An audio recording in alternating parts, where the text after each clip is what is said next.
Bonsoir et bienvenue dans Culturel. Je suis ravie de vous retrouver comme chaque semaine, le jeudi pour parler de culture en Sarthe avec nos invités, avec comme fil rouge justement l'écriture cette semaine, alors qu'elle soit picturale, émotionnelle dans les expositions qu'on va pouvoir découvrir dans notre département, qu'elle soit littéraire en plongeon dans un polar noir qui se passe dans les années 40, ou bien musicale avec de la pop poétique ou du rock progressif. Vous aurez le choix, tout ça se passe en Sarthe et oui, on est ravis et on découvre tout ça avec eux tout de suite dans Culturel.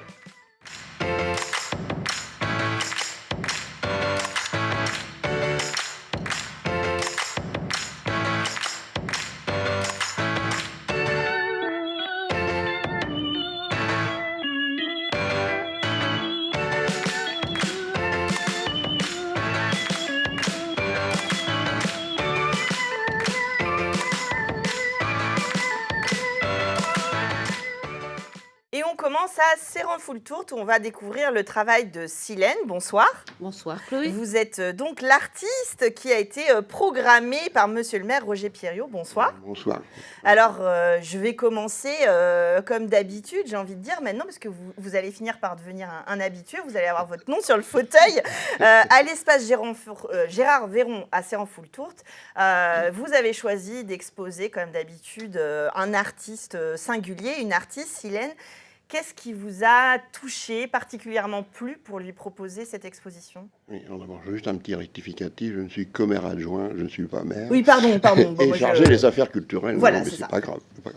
Et donc, ce qui m'a plu, c'est son travail. Ça fait déjà plusieurs années qu'on devait Mais Silène a un agenda tellement chargé que c'était difficile de trouver un moment dans son agenda.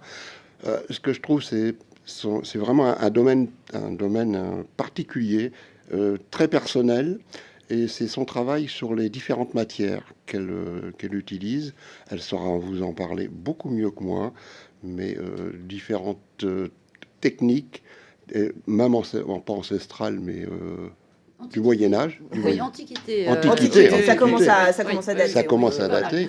Oui. Et ça, c'est quand même quelque chose d'intéressant. Et nous, on doit proposer des choses différentes, puisqu'on a nos expositions tout au long de l'année. Il ne faut pas faire toujours la même chose. Oui, c'est ça, de proposer à vos citoyens des œuvres, des arts différents, un petit peu pour qu'il y en ait pour tous les goûts, quoi. C'est ça. Et accessible. Alors, cet art, alors sans faire de mauvais jeu de mots, avec une belle entrée en matière de Roger Pierriot, justement, beaucoup de méthodes, de techniques différentes, toujours évidemment au service d'une émotion, de quelque chose à saisir, à transmettre, que sais-je. Vous avez plein de techniques différentes sur un art abstrait, en tout cas pas principalement abstrait. Oui, en effet, oui. Oui, en fait, j'ai commencé, comme tout le monde, par l'huile, l'acrylique, l'aquarelle, et puis j'étais toujours en recherche de matière. J'aime bien le relief sur la toile, donc j'ai fait des empattements avec l'huile, donc c'est visible donc à Serrenfoul-Tourte, 2 œuvres à l'huile. Ensuite, je suis passée à l'acrylique, toujours avec de l'empattement, enfin des gels 3D. Et puis je me suis trouvée un peu à court parce que j'avais pas assez de relief. Donc, je me suis intéressée à l'encaustique, donc la fameuse technique qui date de l'Antiquité, que je me suis réappropriée. L'encaustique, hein? Oui, l'encaustique. C'est un mélange de cire d'abeille et de résine de dammar. C'est une résine d'arbre. Hein. D'accord. Donc, on a toujours mélanger. un peu de cire d'abeille et de résine d'arbre sous la main. Voilà.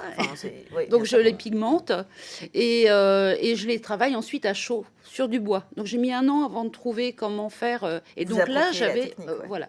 Et donc là, j'avais le relief, mais j'avais pas la brillance. Je me dis, bon, il faut que je trouve autre chose. Et donc, j'ai cherché à nouveau et je suis passée à l'époxy. Et l'époxy, donc, je pigmente aussi. Et donc là, maintenant, je travaille avec un fond résine, acrylique. hein, ouais. Oui, voilà, une résine époxy. Donc, c'est 2 composants.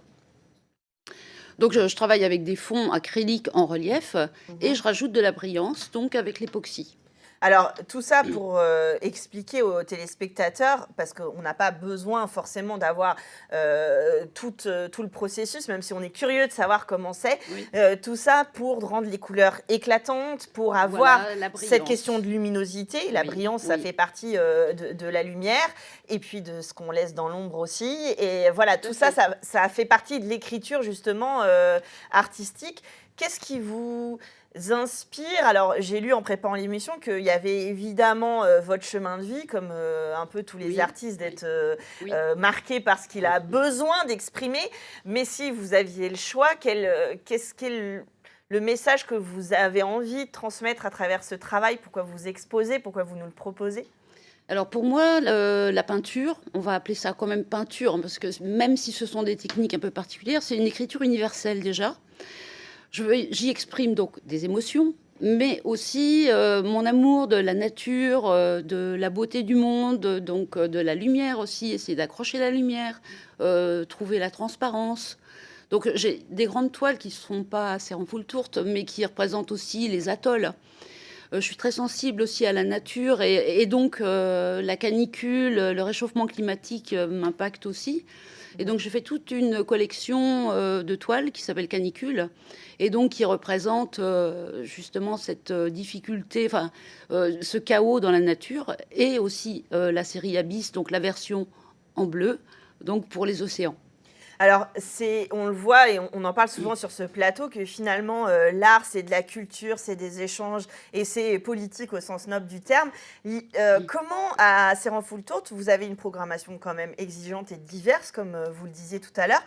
Comment c'est reçu? Quel rôle ça joue au sein de la ville? Parce que c'est vrai que vous allez vers un public qui dit non averti, j'aime pas trop cette expression, mais des gens qui vont pas forcément aller pousser la porte d'un grand musée, mais qui là vont avoir de l'art à portée de main.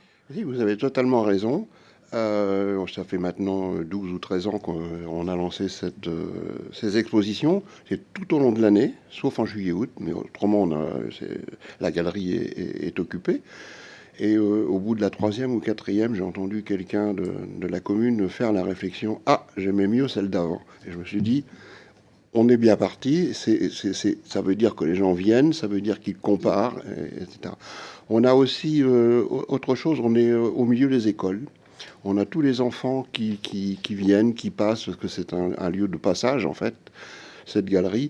Et entre autres, l'école maternelle, toutes les enseignantes, toutes les classes viennent voir l'exposition, toutes les expositions, avec des enseignantes formidables qui s'assoient avec les enfants et qui parlent, qui demandent aux enfants les réflexions, leurs ressentis, et qui font un travail après en rentrant. Et tous les 2 ans, on fait une exposition avec les travaux qu'ils ont réalisés. C'est extraordinaire. C'est un outil de médiation assez formidable, justement. Cette écriture principalement abstraite, on le disait, cette matière, ces couleurs, vous le disiez, c'est un langage universel. Donc, j'invite les téléspectateurs, ça veut dire que c'est accessible à tous, pour les enfants jusqu'aux adultes. Ça traverse évidemment les frontières et les langages. Ça nous permet de ressentir, puis à la limite, ce que l'on veut. Pas forcément d'ailleurs ce que vous avez souhaité écrire. Oui. Oui. Et qu'est-ce qui vous inspire? Alors, j'ai lu dans votre bio que vous aviez un rapport à la matière et aussi au format et à la toile. Vous aviez des techniques à la Jackson Pollock, du dripping, où c'est du jeté de peinture, etc. Oui. Ça veut dire que le format joue aussi un rôle. Il peut être à l'horizontale, à la verticale. Il vient jouer un peu comme ça dans votre atelier? Maintenant, principalement avec les techniques que j'ai, c'est à plat. À plat, oui. Oui. Donc c'est comme Pollock en fait. Hein. Ouais, on a une autre relation au format, forcément. Oui, tout à fait. Il est sur motif face à soi. Mais c'est vrai que je me sens plus à l'aise comme ça, en fait. Hein.